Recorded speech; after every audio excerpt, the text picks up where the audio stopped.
to the Point of Impact podcast with Rick McDaniel. I think if you do this and then you plan out your new week, man, you're going to be a dynamo. That is a prescription for getting things done. Get ready to be inspired and motivated to live a high-impact life. Now, here's Rick. Welcome to the Point of Impact podcast. I'm Rick McDaniel. Great to have you joining us again today. And we're going to talk about something very interesting, having a weekly end of the week review. I've talked before about starting your week, and we'll get into that more, but 10 questions you can ask yourself every Friday. And I really think this can help you a lot. And if you do the first of the week stuff and the end of the week stuff, you are going to have a lot of success and make a big impact with your life. So we're going to dig into that more, but I want to tell you that we have been doing these individual episodes here for a couple of months, but we're going to finally get back to focusing on a theme, and that theme is going to be heaven. What is heaven like? What happens after you die? How do you get to heaven? All that sort of stuff. It's going to be really good. I'll tell you more next week about what kind of precipitated this happening, but a series of events took place that just I think are fascinating, and all of that says to me this is something I should talk about. So starting next week, we'll spend probably 4 episodes on heaven and explore it in detail and in depth. I've done a great amount of study on this over the years and haven't talked about it in this kind of way in a while, but a few little references here and there, an article that I wrote and some things, conversations I had, a funeral that I did, it all kind of came together. We'll get into all that next week, but just want you to know that starting next week, we're going to be doing that. Now, this is, I'm on quite a run here for the next few weeks. It was on television last week, and now on Investors Business Daily, it comes out a piece about me and comebacks and my signature book, Turn Your Setbacks into Comebacks. You can find that online, I believe, starting today, maybe tomorrow, and then on Monday it will be out in print, and then the following Monday I will be on the YouVersion Bible app doing the verse of the day. So TV, print, and video, it's all happening in quick succession here. It's kind of funny how that works. You know, people say when it rains it pours, and they generally mean that, you know, in a pejorative sense, like negatively. But in my case, it's very positive. 3 big things happening each 1 week apart. So we'll talk more about that next week in maybe a little more detail about the piece coming out with Investors Business Daily, and then the YouVersion Bible app part as well. And hopefully we'll get a clip of that TV appearance that I was on Fox News on Easter. We'll get that out for you so you can see that as well. So those things are all coming in the days ahead, and just thankful for all these good things that are coming my way. And it's been a good beginning of the year, good first quarter plus, and I'm looking forward to the rest of this year for sure. And for you, I'm looking forward to sharing with you today, because I think that this is some material that can really, really, really help you. And let's begin by saying that I have done an entire episode before on kind of preparing for your week, planning your week on Sunday night, getting ready for your week on Sunday night so that you can hit the ground running on Monday and have a very effective week, a successful week, a week where stuff gets done, goals get reached. And I am a firm believer in planning your week on Monday. But I now want to add reviewing your week on Friday. You might think of it like this. 1 builds hope. Planning your week on Sunday night and get yourself ready to go so you hit the ground running on Monday morning. That really builds hope. Then reviewing your week on, say, Friday afternoon builds wisdom. And we need both. Many more people, I believe, plan their weeks than review them. I think that's a true statement, that there are a lot more people that are planning their weeks. And just look at me as an example. I did a whole episode on planning your week, but I never did the next one. Should have been on reviewing it, right? They should have been hand in hand, one right after the other. I think there's a gap between, say, busy and effective. And that gap comes from no pause, no time for reflection. So you end up doing a lot, but maybe not having as much effectiveness as you would want to have. And this, I believe, is the answer to that. These 10 questions will set you up to make sure that you are not just busy, but you are effective. You're not just purposeful, but you are successful. So it's just a simple weekly review. Friday afternoon, that's what I say, but hey, you might want to do it Saturday morning, Friday night, I don't know. Hopefully you're doing some fun stuff Friday night, but whenever you want to do it. And of course, I suppose you could even do it on Sunday night and review and then set your week up all in one. I'm not here to tell you exactly how to do it in terms of your schedule, but what I will say is that I'll give you 10 very powerful, honest questions that you can ask. And I think these questions will really help you. These questions are not, complicated. It's just stopping long enough to ask them. And if you will ask them, then your week will teach you everything you need. But only if you stop long enough to reflect on it. So it's vitally important that you hit the pause button long enough to have some time to reflect and be taught and receive the information that these questions and the answers to these questions can give you. All right? If I set it up and teed it up for you, I hope so. Here we go. 10 questions for a simple weekly review. What would I do differently if I could repeat this week? I mean, it's a great question. What would I do differently? Because this is where the growth hides. Everyone wants to focus on their wins. I mean, I just got done talking about mine. I mean, it's fun. It's exciting. It's just great to be able to focus on your wins. But what about your misses? What about the things you swung and did not connect? You look at baseball, just getting started here, and you just think about if you could hit 300, you would be a very successful baseball player. 300 means that you're hitting 3 out of every 10 times and missing 7 out of every 10 times. Doesn't sound too great of a percentage, but in baseball, it's...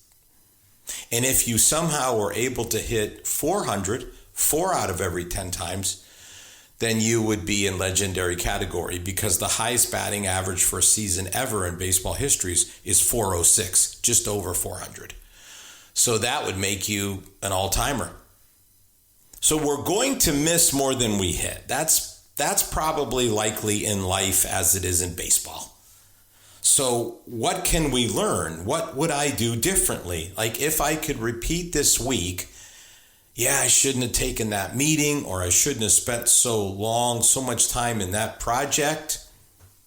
I shouldn't have handled that situation the way I did. That's kind of the nots. And then the should haves, like I should have invested more time in that. I should have decided to take that meeting. I should have pursued this particular thing, or reached out to that particular person, whatever the case may be. So just really asking yourself, what would I do differently if I could repeat this week? All right. What did most of my energy go to this week? A lot of times we focus on protecting our time.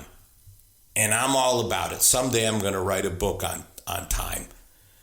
The incredible value of time, the currency of time. And there's time and money. Those are your two currencies. I'm a huge believer in it. Managing your time well, understanding seasons in life and the different kinds of time. The Bible has these two very different words for time, and they really describe two very different aspects of time. So time is super important, and we focus on it as we should, but so is energy. You got to protect your energy and make sure it's used. In other words, was your energy focused on what actually matters or what really matters? Did you end up spending a lot of your time on certain things, but what about your energy? Where did you spend your energy? Where did it go? And you might say it went exactly where it needed to go. I brought the energy into that meeting. Yes, fantastic. I brought the energy into whatever it is, because you need to bring the energy. Energy is enormously important. But you need to ask yourself, what did most of my energy go to this week, and where it went? Is that where it should have gone? And you may say yes, and you may say no. No, it didn't. I protected my time, but I didn't protect my energy. I misused my energy. All right, third question. What did I do this week that only I can do? And really what you're getting at there is this: if someone else could have done it, they should have done it. You should be doing the things that only you can do. And then you should delegate out to others the things that they can do. Now, I'm an enormous believer in this little principle, and that is delegation, not abdication. I used to talk to my staff about this all the time. There's a big difference between delegating and abdicating. Delegating is giving someone else a responsibility that you don't need to be doing, but then closing the loop, with them on what they ended up doing. Abdication is just like, here, take it and walk away. And it's like you don't have any oversight. There's no accountability. The loop isn't closed. That's not good at all. At all. So make sure when I talk about delegation, you understand I'm saying if somebody else could do it, they should do it. But that doesn't mean you just sort of leave it there and it never gets picked up or touched again. But what did you do this week that only, you can do? Make sure that's where you're putting your time and energy are in the things that you can do. Only you can do those things. And the other things can be delegated. Hey, with AI, who knows? Maybe that's the answer. But don't spend your time on things that you're doing that others could do, or it could be done in other ways. All right, great. Here's a great question. What was the single highest leverage action I took? What was the single highest leverage action I took? What this past week really moved the needle? What this week, to use our football phrase from an old ball player, matriculated the ball down the field? You got to get 100 yards to get a touchdown. How far? What really moved the ball down the field for me, for us, for our company, business, family, church, team, whatever it might be? What's the single highest leverage action that you took? Because that really tells you something about your week. This is where my greatest success came from, was this action that I took, because this was the highest leverage. It brought the greatest result. And you want to know what that is so you can repeat it, or you can take that as kind of an example of a similar type of action that you could take in the coming weeks it's a great question to ask yourself. One action now, just one, that's the highest, greatest leverage came out of that. What would that have been for you?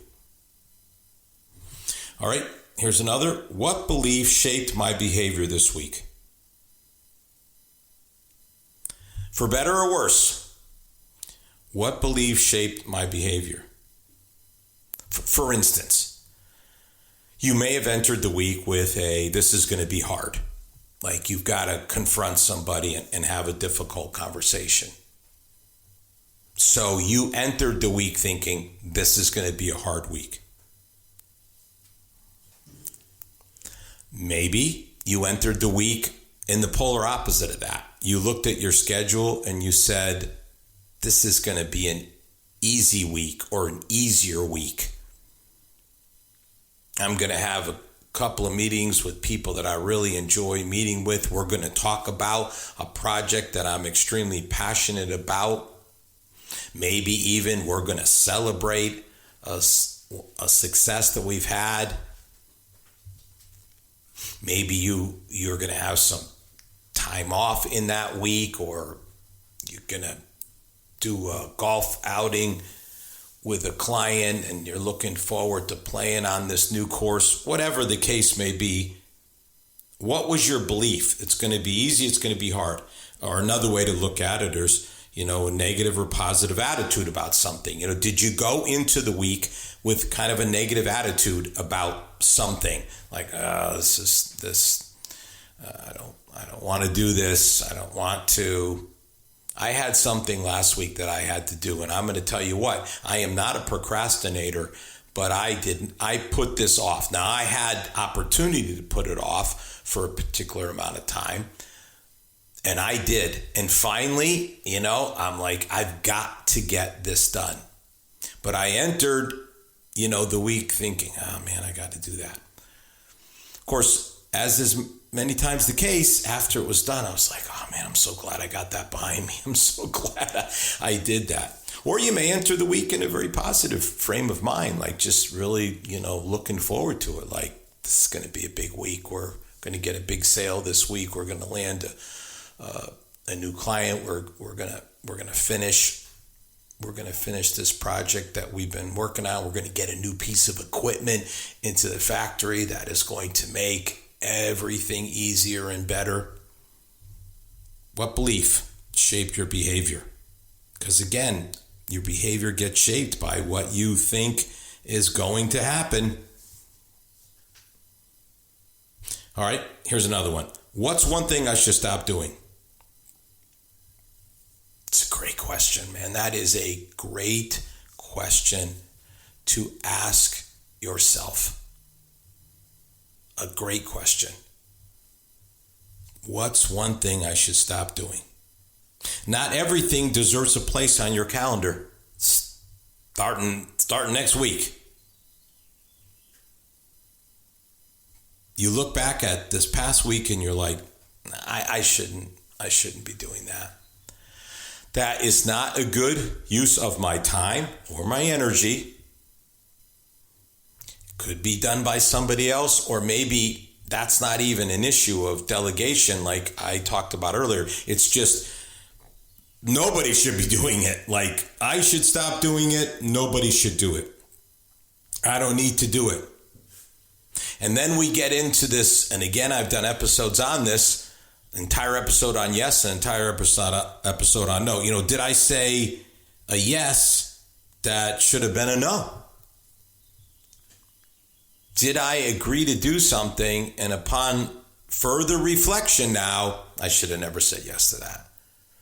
Should not have said yes to that. I don't need to be doing that. My schedule is full enough already, or this doesn't line up with our vision. I used to say this as a leader, that it's not that it's a bad idea. It's just it doesn't line up with our vision for what we're trying to accomplish. So I'm going to have to say no, not because I think it's a bad idea or stupid or whatever. It doesn't line up with what we are trying to accomplish. All right, here's another good question. What am I proud of, even if no one else saw it? That's a really good one, because progress isn't always visible, certainly to others. Or maybe you just know what other people don't know, which is that maybe you know the larger plan, the bigger vision, and you know that something you did this past week is vital in the process.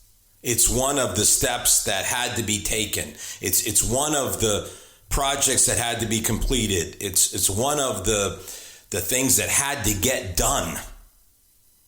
And maybe other people know, but they might not, they didn't see it because it just all stayed within, say, your office. But you're proud of it because you're like, yeah, this is a good thing I got done. This is a good thing that I got done. That was a successful part of my week. And I'm proud of it. I'm proud of the quality of the work. I'm proud that I put in the time to get it done, and I know that it's going to reap rewards. And of course, that reward may be even short term, maybe long term. And when I say no one saw it, usually there's more short term ones. People are seeing it, they're aware of it, but that's not always the case. We can get into all kinds of specifics, I suppose, and kind of break it all down. So we don't want to overcomplicate this. What are you proud of, even if no one else saw it? Okay, where did my time go that I didn't intend it to? Where did my time go that I didn't intend it to? That's a really, really, really important question to reflect on. Because I talked earlier about your energy. Now, what about your time? Where did your time go? And you didn't intend it to. I mean, did you just go down a rabbit hole and end up burning through all kinds of hours that you never set out in your planning for the week Sunday night? You never set out for that to happen? Or maybe it's like kind of like an autopilot thing. You just kind of put it on autopilot, and you just went through the week and there were fires and you were putting them out and people were screaming and crying, and I'm using this figuratively, hopefully. And you had to go and deal with that stuff.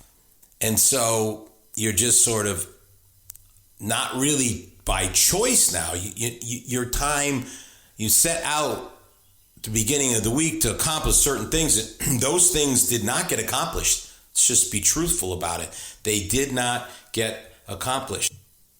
And the reason they didn't is because you weren't functioning by choice. You weren't functioning by intentionality. Now, I understand that crises happen. I mean, you can plan a week and then it can get hijacked because of a crisis. So again, that's part of the question. Where did my time go that I didn't intend it to? Well, I didn't intend for there to be a crisis. And so things got turned upside down because of that. So the question is, a crisis, legitimate crisis, of which those are certainly real, or are people, starting fires and you're the one that has to keep putting them out. People are crying and whining and pitching a fit, and you're the one that's got to go be the adult in the room. It's a good question. Just ask yourself, is that really what I should be doing with my time? I can say as a visionary leader, if you'll never fulfill a vision if you just constantly let other people control your schedule. You've got to function by choice. And again, that's why I talk about scheduling your priorities, not prioritizing your schedule. You schedule your priorities in. These are things that are going to get done. All right, another one. What distracted me? And what was I really avoiding? Well, distraction is often a signal. It's a signal of something. Like what distracted you? And a part of this is really like what easily distracted you. Like, in other words, you were almost to some degree primed for a distraction. And so when something came along, you just went with it. And again, many times it's something to do with the hard stuff, like the hard conversation that you're putting off.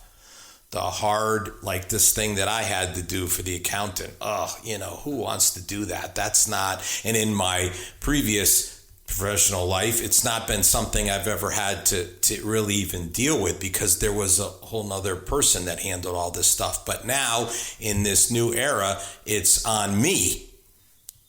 And so I haven't done this for years. I mean, once the organization got bigger and the church expanded, I didn't have anything to do with this for years. And now running High Impact Living, it's back in my lap. And not used to it, don't like it, don't want to do it. So you can look for any sort of distraction. And that's exactly what happened to me for a couple of weeks. This thing came up. And again, it was important. It was important. It was an opportunity. I needed to take advantage of it. But the truth of the matter is that, the longer you wait, the heavier it gets, the harder it gets. Generally how it kind of works. You just need to keep that in mind. All right, last question. What's the one thing I must get done next week? What's the one thing? Now, I know when I talk about planning for your new week, I wouldn't just talk about one thing. But I'm talking here about the review, the one thing you're going to carry into your planning for next week. That doesn't mean there's only one thing. But again, I'm not talking about what's the 10 things or even the 3 things. That's for your planning for the next week, and I don't think it should ever be 10, based on you're looking forward. This is on looking back and reviewing. What's the one thing? Based on this previous week and your review of the week and your reflection on it, what's the one thing that's going to move the needle the most? Based on this time of reflection. And then you bring that into your planning for the new week.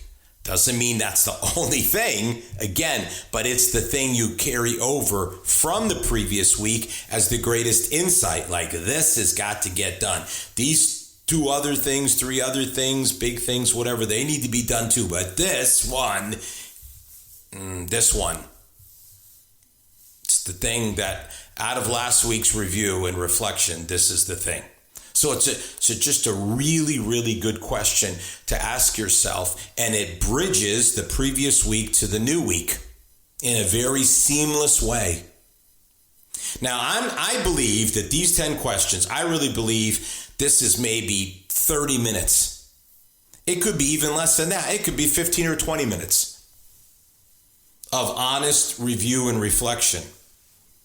But I think that this can do more for you than 30 hours of grinding, just going after it. So I think it's a very, very, very wise investment of 30 minutes of your time. And again, I think the end of Friday workday sounds like a good thing to me, but, schedule-wise, maybe you want to do it on Saturday morning. Maybe you want to do it on Sunday and then go right into the planning for your new week. That's not for me to decide. But I will tell you this. I think if you do this and then you plan out your new week, man, you're going to be a dynamo. That is a prescription for getting things done and for moving in a positive direction. And all of that looks like and smells like and spells like success. So if that's what you're after, and you wouldn't be listening to this podcast if you weren't, then put this into practice, friends. I think it'll really bless your life. Have a great week. You've been listening to the Point of Impact podcast with Rick McDaniel. Thanks for tuning in, and we look forward to you joining us for our next episode.